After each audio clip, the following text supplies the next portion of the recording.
During Sunday service, my granddaughter pushed me toward the back pew and said, "You ruin everything with that funeral face. That is why Grandpa left you." I remained quiet, but once the service ended, I requested permission from the pastor and took the microphone. "I am glad to see you all here. Listen to my story till the end and comment with the city you are watching from so I can understand how far my story has spread. I never imagined that my own kin would be the one to break my spirit, not after everything I had already been through. That Sunday morning began like any other.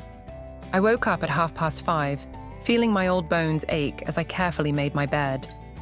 It was a habit formed over 50 years of marriage that I could not let go, even 5 years after Tom left. I set out my best dress, a navy blue one sprinkled with tiny white flowers, modest and fitting for church. My silver hair was neatly pinned into a bun, and I added just a hint of lipstick. Looking into the mirror, I saw the wrinkles time had traced on my face, each one sharing its silent story of endured pain. The church had served as my refuge for decades. It was the only place where I found peace, where I could pretend everything was fine. Even after Tom abandoned me for his secretary who was 30 years younger, I held my head up high at New Hope Baptist. No one needed to know the details. No one had to hear how he called me useless and dried up as he walked out the door. My son Jack was waiting outside in his SUV when I stepped out onto my porch. He stopped coming inside altogether. Always rushing, never patient. "Morning, Mum," he muttered, barely glancing up from his phone as I settled into the passenger seat. His wife, Patty, sat in the back with their daughter, my 17-year-old granddaughter, Selena. "Good morning, dears," I said, turning to smile at them. Patty responded with a tight-lipped nod, while Selena remained focused on her phone without even lifting her eyes.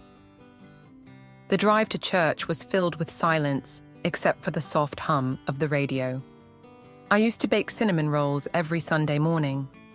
We would enjoy them warm straight from the oven before heading to church, the kitchen alive with laughter and sticky fingers. Now, Jack did not even take a cup of coffee when he picked me up. When we reached the church, Patty and Selena hurried ahead, while Jack walked beside me. Not really with me, just beside me. There is a huge difference. "Can you try to hurry it up a bit, Mom?" he muttered. "We are always the last to get seated because you move so slow." I quickened my steps as much as my aching knees allowed. The familiar sting of tears threatened, but I held them back. Blanche Watson never cries in public, never has, never will. As we neared the entrance, I spotted my friend Martha waving at me. "I'll save you a seat," she called out. Before I could reply, Selena appeared in front of me, her face twisted in irritation. "Grandma, we are sitting with the Millers today. Dad is trying to convince Mr. Miller to invest in his business," she hissed. "So you will need to find another seat," I replied with an attempt to conceal my letdown. "All right, dear, I will sit with Martha," she added, "and try not to chat with everyone as you come in. You always delay us with your endless talking." I nodded, forcing a smile.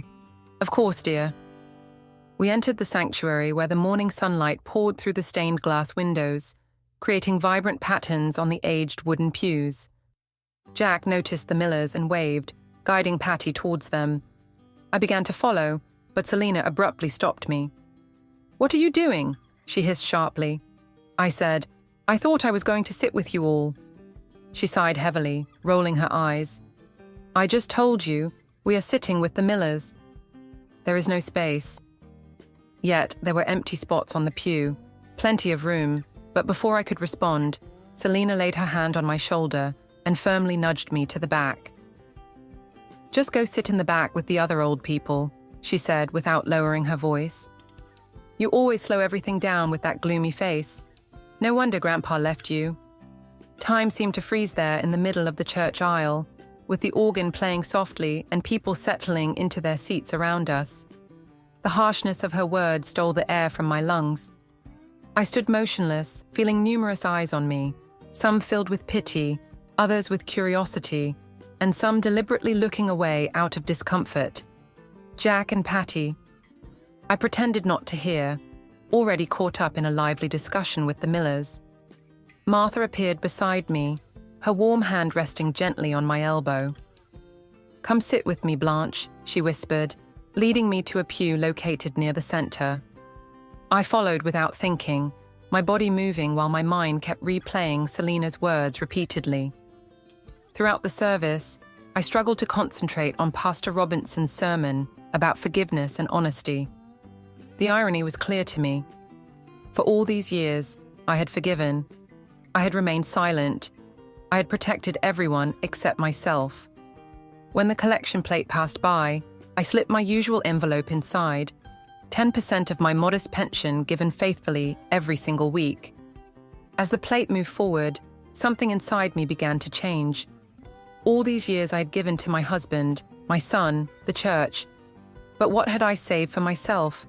Nothing at all, not even my own pride. When Pastor Robinson concluded his sermon and invited anyone with announcements or prayer requests to speak, I realized I was already standing up. My legs carried me forward as if on their own, guiding me toward the front of the church. I heard Martha's confused whisper behind me, but I kept moving. "Excuse me, Pastor Robinson," I said, my voice steadier than I imagined it would be. "May I address the congregation?" The pastor looked surprised but nodded, stepping away from the pulpit. "Certainly, Sister Blanche." As I took his place, I caught sight of Jack's face losing all color, Patty's eyes widening in shock, and Selena, my granddaughter, looking stunned. Who had rejected me less than 30 minutes before now, froze in the middle of an eye roll. I grasped the edges of the wooden pulpit, feeling the energy of my 70 years surge within me. My voice, which had been mute for decades, was about to be heard. "Good morning, brothers and sisters in Christ," I started. "Today I want to speak about truth, about silence, and about the consequences when we mistake one for the other." My hands quivered gently as I stood at the pulpit, yet my voice held firm. The assembly sat in shocked stillness. This was not the usual me. Blanche Watson, the reserved widow who occupied the middle pews, who brought homemade bread to community meals, who never stirred trouble. And yet here I was, demanding the focus of everyone present. "Many of you have known me for years," I went on, "but none of you truly know me. You see, for the majority of my life, I have been living a falsehood. Or more precisely, I let others believe a falsehood about me." I noticed Jack shifting uneasily in his chair, Patty whispering urgently into his ear. Selena's mouth dropped open in disbelief. Pastor Robinson stood close by, his face uncertain yet respectful. He had always shown me kindness, especially after Tom left. 45 years ago, I married Tom Watson. We stood right here in this church and vowed to love each other until death separated us. I paused, swallowing hard. But 5 years ago, Tom decided he had enough of me and left for a woman half my age. Murmurs spread across the congregation. This was not a surprise to most of them, although the specifics had remained unclear. What they failed to realize was everything that had happened before. What you do not know, what nobody knows, is that our marriage was damaged long before he left the house. My voice trembled a little, yet I continued. For 4 decades, I suffered through things no woman should ever have to face. I looked straight at Selena, who suddenly looked pale. My granddaughter just said I pushed my husband away with my gloomy look. Let me explain what this look means. Taking a deep breath, I rolled up the sleeve of my dress, revealing a faint but noticeable scar extending from my wrist halfway up my forearm. Gasps filled the quiet room. This scar was from when Tom threw me through a glass coffee table after I asked about lipstick on his collar. Jack was 7 years old at the time. He was upstairs, and I told him I had an accident when he came down and saw the blood. Jack's face became pale. This was the first time he had heard about it. I had never shared this story with him or anyone else before. It was not the only incident. There were broken ribs I said were from falls, black eyes hidden behind sunglasses, and countless bruises. So many bruises I hid under long sleeves and high collars, even in the heat of summer. The church was now completely silent. The only sound was the low whir of ceiling fans above us. I stayed, because that is what women of my generation were taught to do. I stayed. I stayed to protect my son from learning the truth about his father. Tom controlled all our finances and warned he would leave me with nothing if I ever tried to walk away. I shook my head, tears finally flowing freely. My reason for staying was fear and shame. Martha was quietly sobbing in her seat, her hand covering her mouth in disbelief. Pastor Robinson stepped closer, his expression full of sympathy. When Tom left me for his secretary after 4 decades, he told everyone I was cold, unloving, and depressed. He twisted our story to cast himself as the victim, and I let him. Even after he was gone, I kept his secrets. Looking straight at Jack now, I say your father was not the man you imagined. He was not the devoted husband pushed away by your difficult mother. He was a harsh man who hurt me in ways I have never shared until now. Jack stared back at me, his face showing disbelief and growing horror. Patty had stopped whispering, sitting stiffly beside him. After Tom left, I hoped finally I could rebuild bonds with my family free of his dark influence. But by then, the damage had been done. My son had grown up believing his father's version about me. He married a woman who saw me as the family's burden, the gloomy old lady who caused too much trouble. I turned to Patty, whose face turned crimson. When Tom abandoned me, Jack and Patty allowed me to remain living in my own home. The home I had built with my own hands for 40 years was made clear to me as a place of duty rather than affection. No one ever inquired about my sadness or reclusive behavior. They never doubted Tom's account of what happened. Returning my gaze to the congregation, I continued.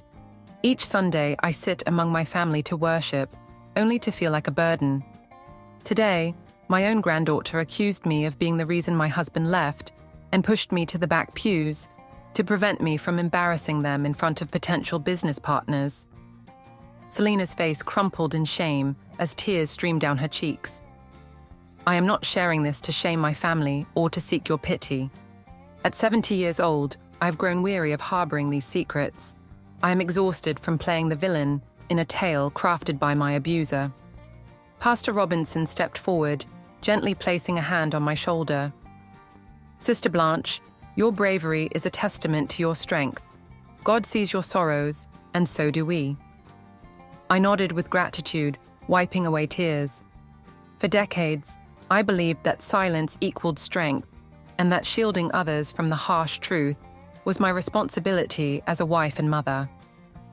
Today I understand that my quietness has only protected the wrong people. Looking once again at Selena, I spoke softly. My dear, you do not know me. You do not understand why I sometimes seem sad, or why certain sounds make me flinch. You do not know that I still wake up in the middle of the night filled with fear. Even though the man who caused me pain is no longer here, you have been told a story about me that is not true.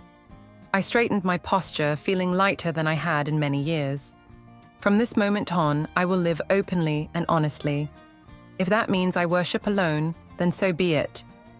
If my family chooses Tom's falsehoods over my reality, I will accept that as well. But I refuse to be silenced any longer.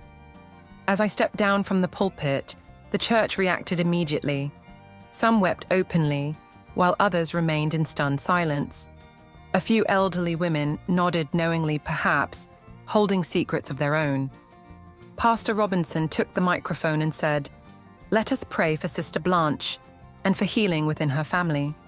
I returned to my seat beside Martha, who gently placed her arm around me. I did not dare meet Jack Patty or Selena's gaze. I had spoken my truth. What followed was up to them. As the congregation bowed their heads in prayer, I kept mine raised and my eyes open. For the first time ever, I was not hiding or pretending. I was simply Blanche, hurt but standing strong, no longer silenced. The service ended quickly and people came forward, some with tears, others with awkward sympathy. Most were unsure what to say, and I understood why. What do you say to a woman who has revealed decades of abuse and loneliness? I watched as Jack, Patty, and Selina gathered near the exit, deeply engaged in discussion. Jack glanced at me repeatedly, his expression difficult to read. I wondered if they would leave without me, forcing me to find another way home. I had prepared myself for that possibility. I was ready for anything now. The church emptied slowly, with people lingering longer than usual. Some came over to offer gentle touches on my shoulder, or whispered words of encouragement. Martha stayed close, a silent protector against the stares and murmurs. "Do you want me to drive you home?" she asked quietly as the last few members left. I was about to say yes when I saw Jack approaching me alone. Patty and Selina had already stepped outside. "I'll drive Mum home," he said to Martha, his voice strained but firm. Martha glanced at me questioningly. I nodded. "It's okay. Thank you, Martha." She squeezed my hand and walked away, giving Jack a look I couldn't quite read. Perhaps judgment, a warning, or maybe both. The church was almost empty now. Just Jack and me, along with Pastor Robinson tidying by the altar. "Why didn't you ever tell me?" Jack asked softly, barely above a whisper. I sighed, feeling every year of my 70 years suddenly pressing down on me. "What would it have changed, Jack? You adored your father. He was hurting you." His voice cracked. "All those times you said you fell or bumped into something." "You were a child," I interrupted. "It was not your burden to carry." "And even when I was no longer a child, when I had become a grown man with a family, you still held on to his secrets." I looked at my son, truly looked at him. His father's height and strong jawline were evident, but it was my eyes that told the true story. Eyes now shining with tears yet to fall. By that time, the falsehoods had woven themselves into our world. I told him, "You had your own idea of your father, your unique bond with him. I never wanted to shatter that. Even after he walked away from you, even when he drove a wedge between us, I understood. Some patterns are tough to change, Jack. I defended him for 40 years. It just becomes second nature." We sat quietly for a few moments. Through the coloured glass, I noticed Patty pacing anxiously in the parking lot, frequently glancing at her watch.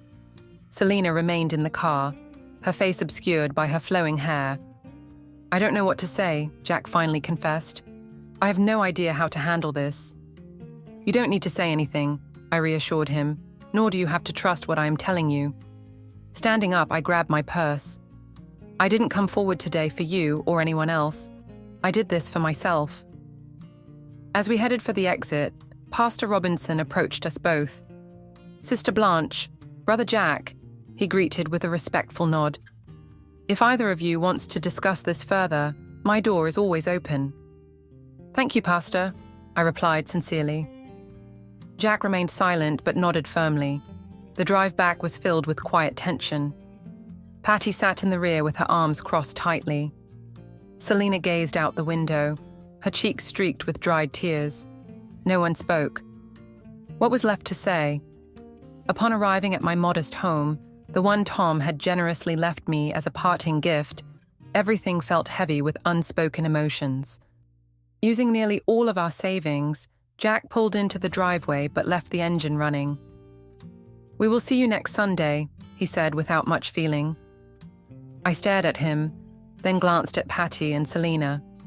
"Will you?" No one responded. I meant every word I spoke at church. If you choose to doubt me or find it easier to believe Tom's version, I will understand, but I refuse to apologize for finally revealing the truth.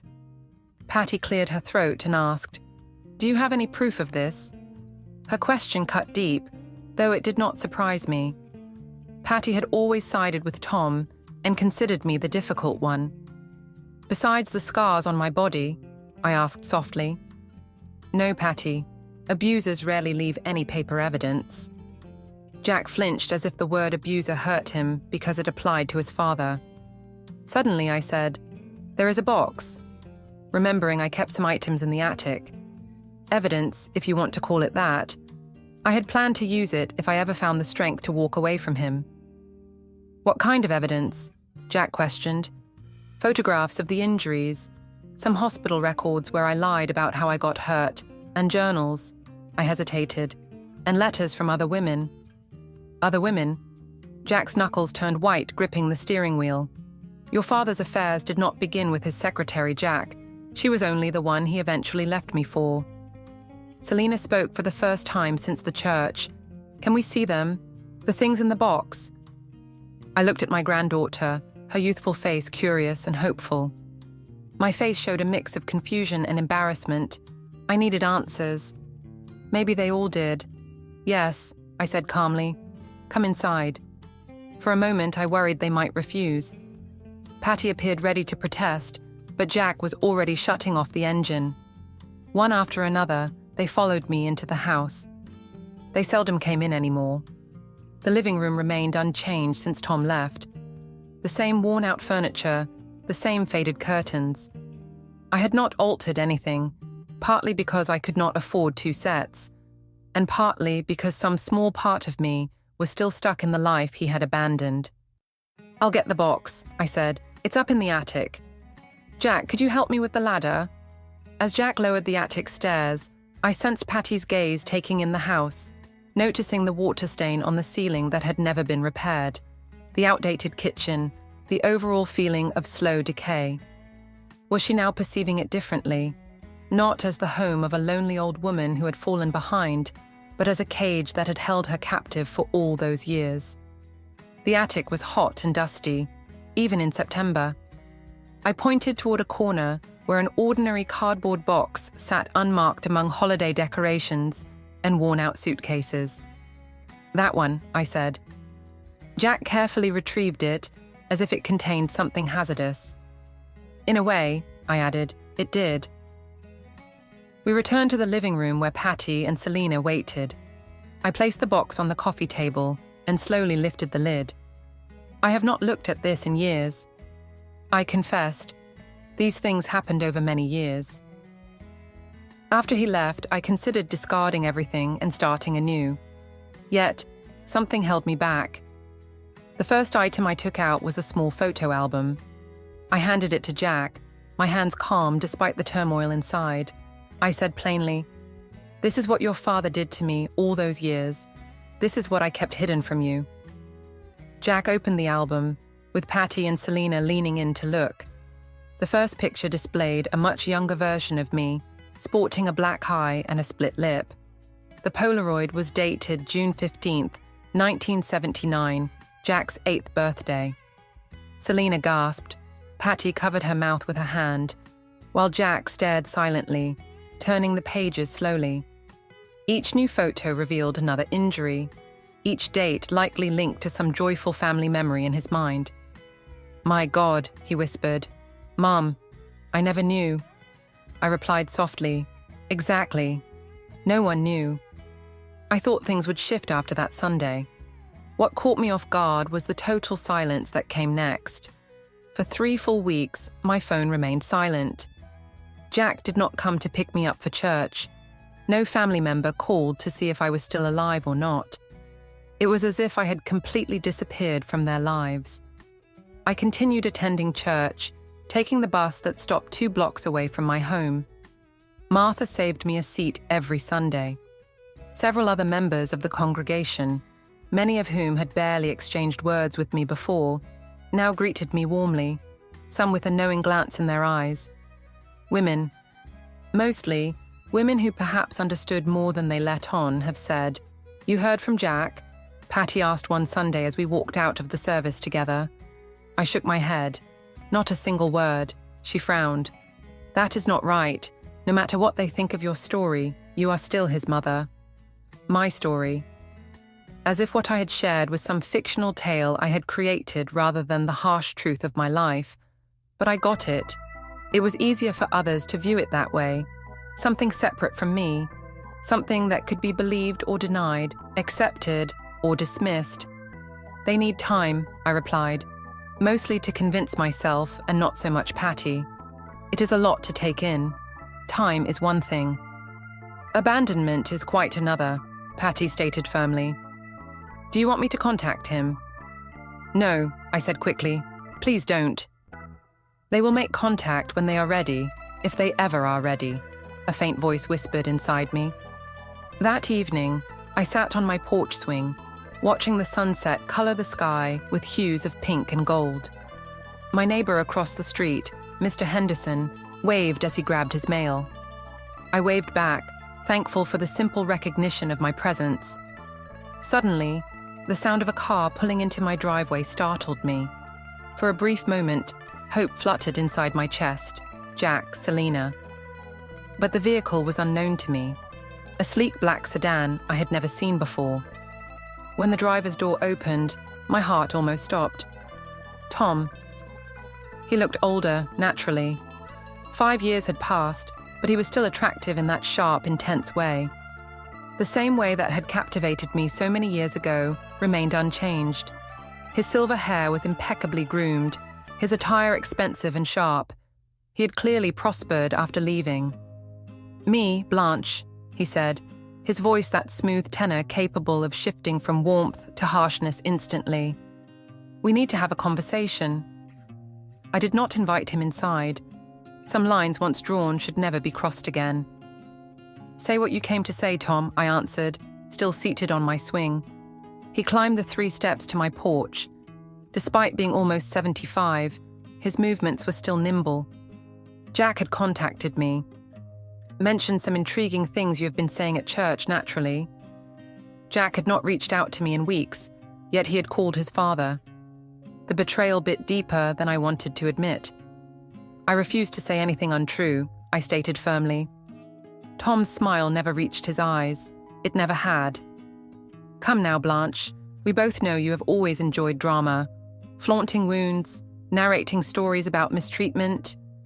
He shook his head. "It's really sad. What exactly are you hoping to achieve?" "Achieve?" I repeated in disbelief. "I am not trying to achieve anything, Tom. I am simply finished defending you." Without invitation, he took a seat in the wicker chair beside my swing. "These lies are hurting our son. They are confusing our granddaughter. All because you remain bitter about me leaving you." A familiar sensation welled up inside me. A blend of fear, shame, and doubt that had been my constant companion over the years. Our marriage. For a fleeting instant, I became that young wife once again, hearing that my views were mistaken, my emotions dismissed, that I was the one at fault, but I was no longer that woman. "Leave my porch, Tom," I said, my tone steady yet resolute. He blinked, clearly surprised by my defiance. "Excuse me," I repeated firmly. "This is my home, my land, and you are not welcome here." His expression darkened. That familiar shift that had come before so many painful episodes in our marriage. Ungrateful. "Be cautious with your next words," I interrupted, catching even myself off guard with my boldness. "Mr. Henderson across the road has noticed our visitor already. He is quite protective of his elderly neighbor who lives alone." Tom glanced toward the street, where indeed Mr. Henderson was watching us, pretending to trim his bushes. "You've lost your mind," Tom said, but he stood up. "Jack is right. You're just a bitter old woman inventing tales for sympathy." Is that what he said? The hurt in my voice was clear even to me.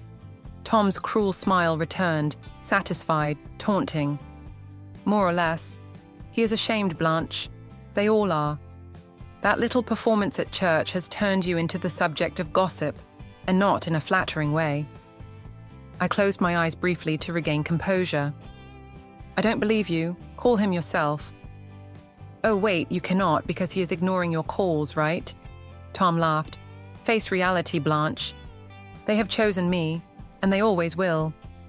With those final words, he stepped down from my porch and walked back to his lavish car. I watched him leave, my hands quietly trembling in my lap. That evening, I made an attempt to call Jack for the first time since the shocking discovery at church. Just as Tom had forewarned, the phone immediately went to voicemail. I chose not to leave any message. What could I possibly say? The following morning, a text appeared from an unfamiliar number. It was Patty. "Please stop trying to reach us. Jack is greatly disturbed by your false claims about his father. We need distance from your drama." False claims. Drama. Those words stung deeply, yet they did not come as a surprise. Tom had always been skilled at twisting stories. Naturally, he had managed to convince them that I was the liar. I placed my phone carefully on the kitchen table and stared at it for a long while. Then, I did something completely new for me. I blocked their numbers. Every single one. Jack, Patty, even Selena. If they wanted distance, they could have it, but it would be on my conditions, not theirs. For the next 2 months, I lived in a strange in-between state. My own family had fully cast me out. Thanksgiving came and went without a single invitation. I spent the day with Martha and her daughter instead, feeling thankful for their warmth, but painfully aware of the empty seats where my family should have been. Christmas approached, threatening more loneliness. I tried to stay occupied by volunteering at the church food bank and attending a regular weekly meeting. The Bible study that Pastor Robinson led had already begun. The other women in the group were friendly, yet I sensed some hesitation about me. Did they see me as a courageous truth speaker, or just an old woman lost in her delusions? Their doubt was almost tangible. On a bitterly cold evening in mid-December, I came back from the grocery store to find a small parcel on my doorstep. There was no sender's name, only my own name and address, written in handwriting unfamiliar to me. Inside, I discovered a silver frame holding a photograph I had never laid eyes on before. It showed me holding baby Selena in the hospital, my face glowing with happiness as I gazed at my newborn granddaughter. Nestled in the corner of the frame was a brief note that read, "I found this while tidying my room. I thought you should have it. I'm sorry, Grandma." Tears blurred my vision as I hugged the frame close to my heart. It was not forgiveness or reconciliation. It was not a call to re-enter their lives. Yet it was something, a small crack in the wall of silence they had erected around me. That night, I placed Selena's photograph on my nightstand and slept more peacefully than I had in many months. Perhaps not all was lost. Winter gave way to spring, and with it came a gradual warming within me. The little photo of Selena became my most precious keepsake, a sign that not all connections had been irreparably destroyed. I had not heard anything more from her or from Jack or Patty, but that single act had brought me a glimmer of hope. The delicate hope I clung to during those solitary nights suddenly felt different. "You seem different today," Martha remarked one bright April morning as we walked home from church together. "Calmer," I replied, realizing she was right. "I believe I am." "Have you heard from your family?" she asked softly. "No," I admitted, "but I have stopped waiting for the phone to ring. I no longer hold my breath every time a car passes my house." Martha nodded with approval. "That is progress, Blanche. Real progress." We stopped at the corner where our paths would separate. Martha was heading east to her daughter's place for Sunday supper, while I would go north to my quiet, empty home. In the past, this moment would have filled me with anxiety, dreading the long afternoon of nothing but my thoughts as company. "Would you like to join us for dinner?" Martha offered, as she often did. "Karen always cooks far too much food." "Thank you, but not today," I said, surprising both of us. "I have some plans of my own." Martha raised an inquisitive eyebrow. "Oh, nothing exciting," I confessed with a light laugh. "Just some sewing I want to finish. I am making a quilt."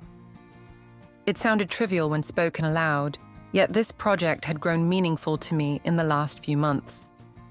I was crafting something beautiful with my own hands, something that would last beyond me, something that symbolized all the broken pieces of my life stitched into something whole and new. "Well, do not be a stranger," Martha said, warmly giving me a smile. A quick embrace before she left. When I arrived home, I saw Mrs. Abernathy next door, struggling with some heavy bags of soil for her garden. Without a second thought, I went over to offer help. "Oh, Blanche, you are a true lifesaver," she said gratefully as I lifted one of the bags. "They always feel lighter in the store," she added with a smile. I chuckled and followed her to the backyard, where flower beds were ready for planting.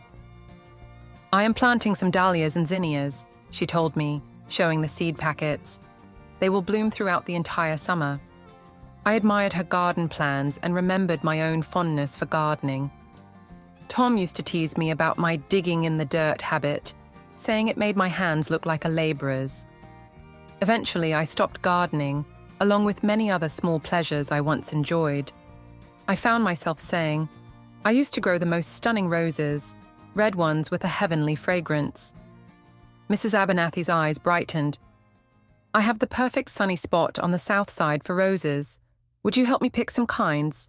I am hopeless when it comes to anything more complex than marigolds. Before I realized it, I spent the entire afternoon in her garden. My hands were buried in the rich earth as we planned where to place climbing roses and discussed the benefits of various mulches. By the time I headed back home, my clothes were stained, my cheeks glowing in the sun, and my heart felt lighter than it had in many years.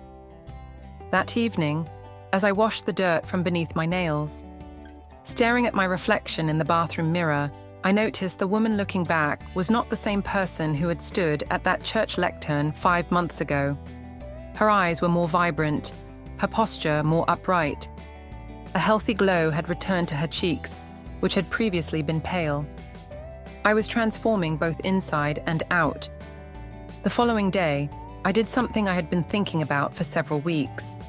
I called Alice Henderson, a real estate agent whose contact details I had noticed on signs around town. I told her I wanted to sell my house. She asked kindly if I was moving in with family. I replied decisively no. I was downsizing and searching for a place just for me. The time had come. My home held too many shadows and painful recollections.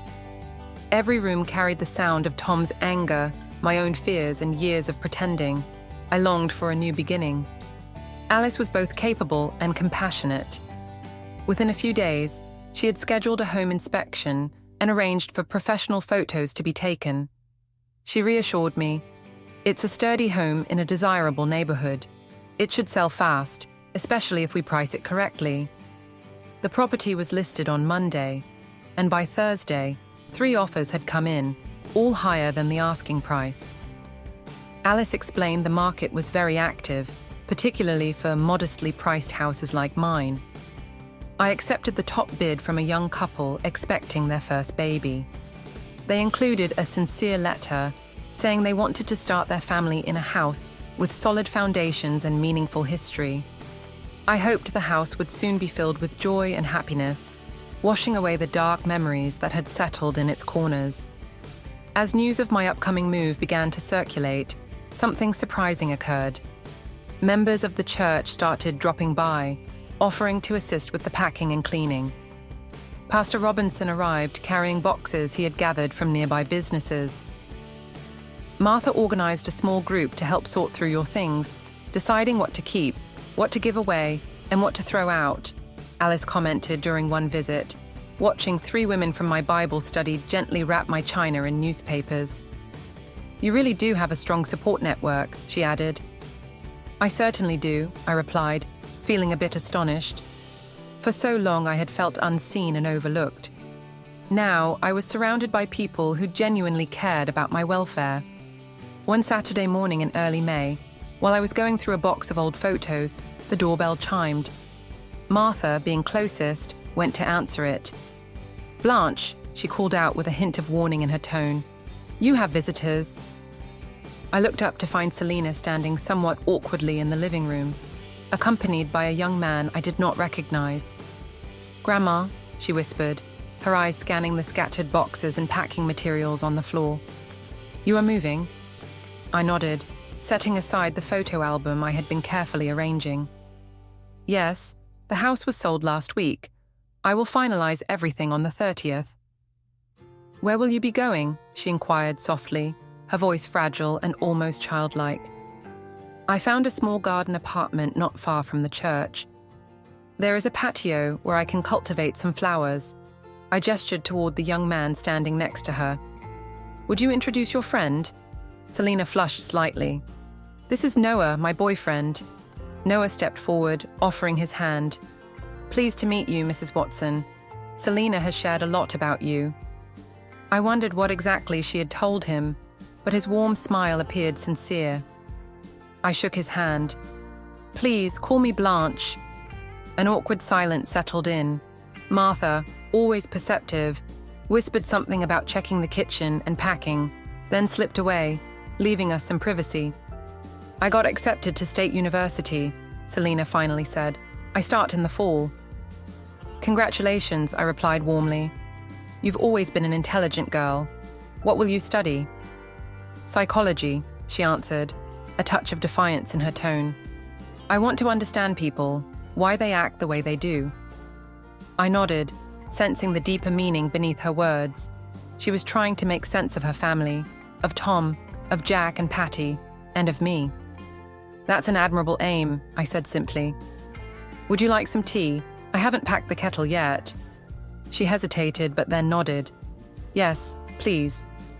While heading toward the kitchen, I felt an odd sensation of familiarity. How many times had I offered tea to ease uneasy moments? Yet this occasion was different. This time, I was not disguising fear or sorrow behind politeness.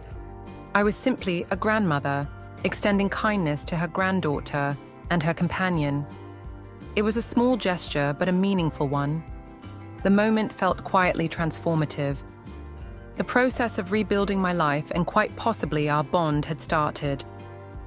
2 years have the power to transform everything. My garden apartment had truly become a home. The tiny patio bloomed into a vibrant explosion of colors. Roses wove their way up trellises, herbs tumbled from terracotta pots, and a cozy chair awaited me each evening as I sipped tea, watching the sunset splash its hues across the sky. I had discovered solace in being alone, an uncovered strength I never imagined I held. The woman who had once trembled behind that church podium 2 years earlier would barely recognize who I was now. The chime of the doorbell pulled me back from my reflections.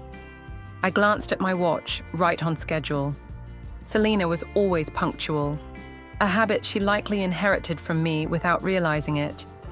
"Grandma," she called out as I opened the door, and she pulled me into a heartfelt hug that still caught me off guard. These moments of warmth had gradually appeared over the past 2 years, each a tiny miracle. "I brought sandwiches from that deli you like." "You spoil me," I said with a smile, welcoming her inside. Selena had become a frequent guest, dropping by at least twice monthly. Our connection had been carefully rebuilt, cautiously at first, like stepping on ice that might give way. Yet with every visit, every talk, the ice grew thicker beneath us. "How are your classes?" I asked as we sat down at my small dining table, unwrapping the sandwiches and pouring iced tea. "Challenging," she admitted.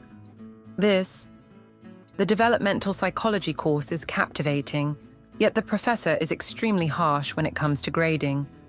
She took a bite of her sandwich before adding, "Noah says hello, by the way. He regrets that he couldn't make it today. He's stuck in a study group." I nodded, honestly feeling let down. Over the past year, I had developed an affection for Noah. He was kind to Selena, respectful toward me, and possessed a quiet wisdom rare in someone so young. I carefully inquired, "How are your parents?" That question still felt awkward between us, even after all this time. Jack and Patty remained distant figures in my life, acknowledging my presence only through Selena but keeping their own distance. Selena sighed, "Same as always. Dad is working too much, and Mom is organizing some charity event."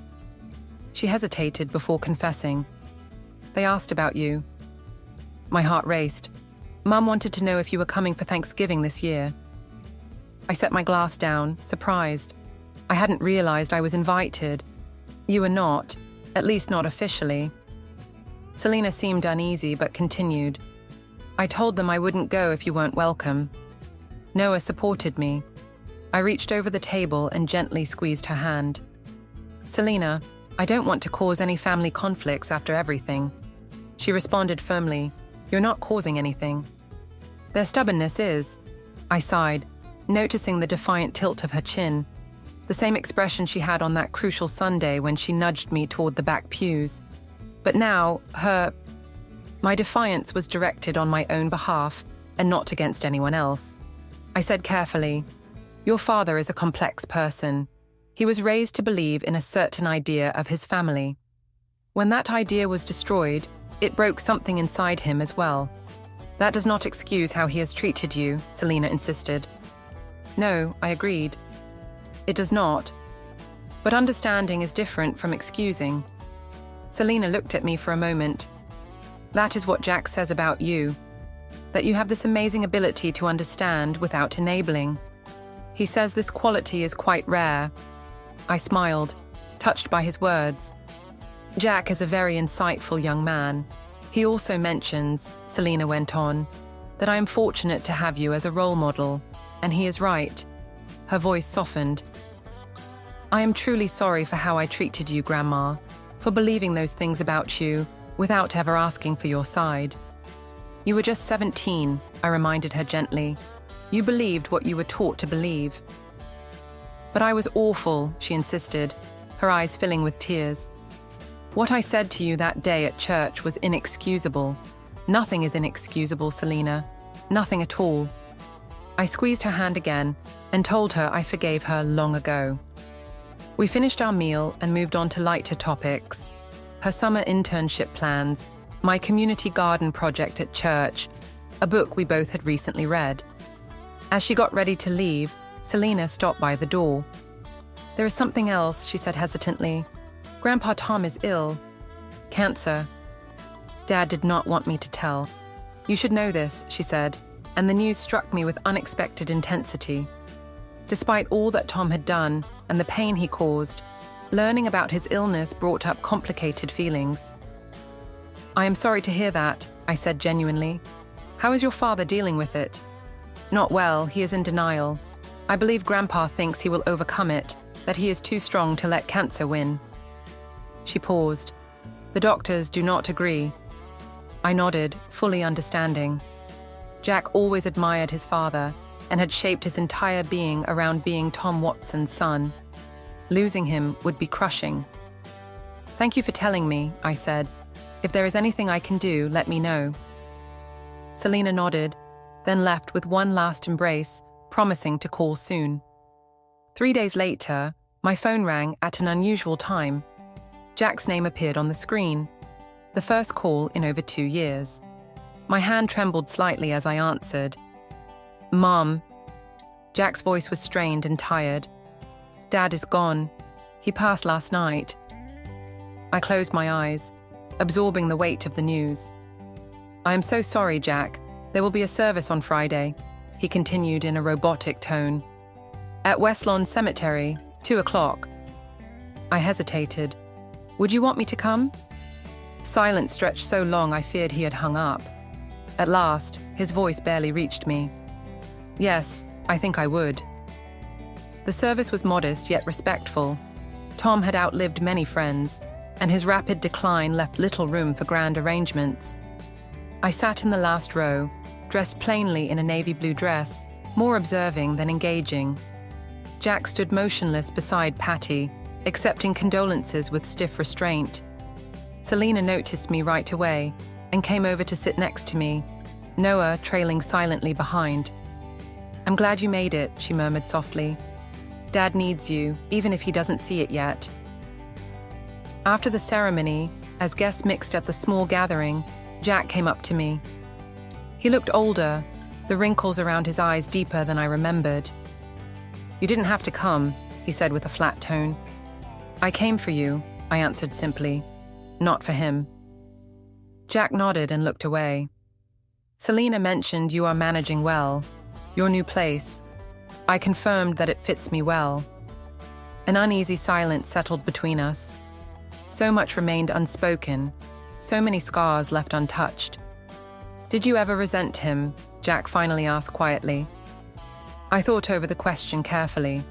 Sometimes, I admitted, but for the most part, I pitied him. He was a deeply unhappy man, Jack, and unhappy people often bring unhappiness to others too. Jack's facade broke a little, tears shining in his eyes. "I don't know how to reconcile the father I thought I knew with the man you've described. with what I found in your box of memories. You don't need to reconcile them, I said softly. Each version was true in its own way. He could be charming, generous, even loving at times. And cruel as well. People are complicated, Jack, even those we love. A single tear. A tear slipped down his cheek. I should have trusted you, I admitted quietly. You should have, he replied. Then he looked at me, truly looked at me for perhaps the first time in many years. I do not know how to mend this. Maybe it is not about fixing it, I proposed. Maybe we just begin creating something new, something genuine. Patty approached carefully, her gaze cautious but not unkind. Jack, the minister, is leaving. He wanted to talk to you. Jack nodded, quickly wiping his cheek. I will be there shortly. He faced me again. Will you remain a while? Perhaps we could continue our conversation after everyone else departs. I would like that, I responded. As he walked away, a strange feeling of lightness touched me. Not exactly happiness. There was still too much hurt for that. But a sense of possibility, the chance for reconciliation, understanding, and truth. Later that night, sitting in my garden and watching stars appear one by one, I reflected on redemption. Not the dramatic sort depicted in films with tearful embraces and instant cures, but the quiet, slow type that unfolds with patience and time. My life had been broken down and pieced back together, like a mosaic crafted from fragments. It was imperfect. There remained empty spaces, rough edges, places where the fragments never quite aligned. Yet it held its own beauty, and it belonged to me. For the first time in 72 years, I was living without the weight of secrets, without fear, without the exhausting effort of keeping up appearances. I had discovered my voice, and with it came my liberty, and that was all the redemption I needed. Now, I want to know about you, the one who heard my tale. What actions would you take if you found yourself in my situation? Have you ever experienced anything like this before? Share your thoughts in the comments below. Meanwhile, on the final screen, I am presenting 2 other stories that have become favorites on this channel, and they are sure to astonish you.